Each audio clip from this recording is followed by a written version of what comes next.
let's go. Yeah. Cause when Lagos party, we don't. That's right. That's right. So your musical journey, started in 2003 with the release of your undeniable EP, which caught the attention of execs at Fox News and also led to a distribution deal. Yeah, I had an independent distribution deal while I was still in college in New York. Yeah, and that's where we started. In fact, actually, the first money that we made as EME was selling CDs out of the trunk of my car. We would go to hair salons and nail salons and ask if I could sing for the ladies, and sometimes the owners would let us, and then we would sell CDs at $5 a piece. So that's really where we started from. So they say don't despise the days of humble beginnings. No, who would you say have been your inspirations getting into music? Well, my favorite artist is Jay-Z. Okay. I know it's interesting because he's a rapper. Yeah.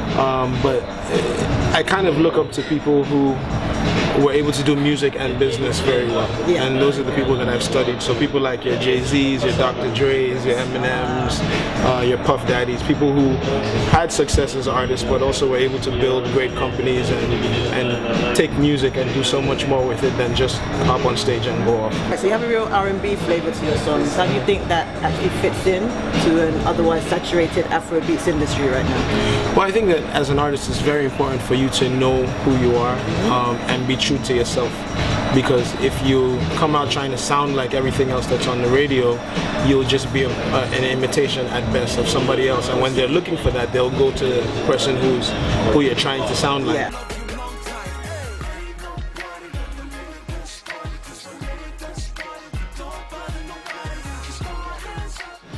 So I believe very strongly in artists just, being who you are, being unique, and sticking to to what you want to do. And I've always been an R&B guy, and so regardless of what is out there and what's how saturated the market is, I can only be Banky W, and this is how I know how to do it. As a performer now, or someone in the public eye, you're prone to hearing various rumors, obviously being in the papers about random things you probably never even heard about. How do you handle such situations? I think you just can't get too bothered by it. I think, and you can't fight every battle. You have to pick the battles that you get involved in. It's just the reality of the world now. The world that we live in is just that kind of world. People are going to say what they want to say. They are going to spread false rumors. They're going to, some people are going to slander you because they don't like, I don't know, whatever. I mean, I tell people listen, Jesus Christ was perfect and they killed him. Yeah. So, we're nothing compared to that. So you should be, it comes with the territory. People are going to be positive and some people are going to be negative. Now you come out with Yes, No, and we are loving that. Thank you. All MJ inspired moves and stuff. What I mean? Working with Clarence Peters, he's the greatest. So, he makes it easy to bring those ideas to life.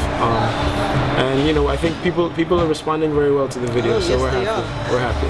But then another thing I wanted to mention was a few days after watching yours, or even was it the same day or the next day, I saw Burna Boy's Tonight, and there were some elements in his video that were quite similar. You know what's funny? I saw his video after mine, and it was interesting that we both did the old school mic and all of that. But I think his is a fantastic video as well. But the whole story is different. His is more of a performance video. Mine is a kind of a storyline, almost like a short movie.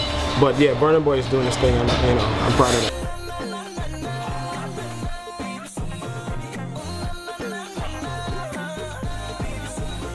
So we can't let you go, obviously, without talking about EME, your label, your family. When you signed this kid, did you know what he was going to become?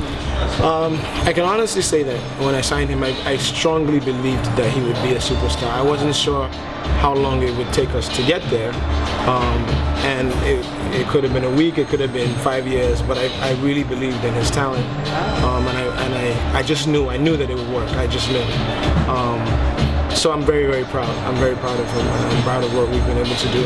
And I really think that this is only the beginning. I think he is going to be a global superstar. Okay, so what are the future plans for EME? Well, this year my album's coming finally. It's been a while. Waiting.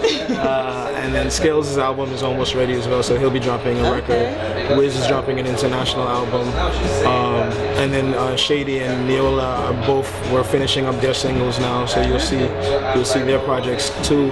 We're working on a mixtape for DJ Exclusive. We'll be doing some events, like I have a concert around Valentine's Day for my album launch, that'll be there. We're getting into TV, we may be getting into movies. So we're working. This guy. The empire is building.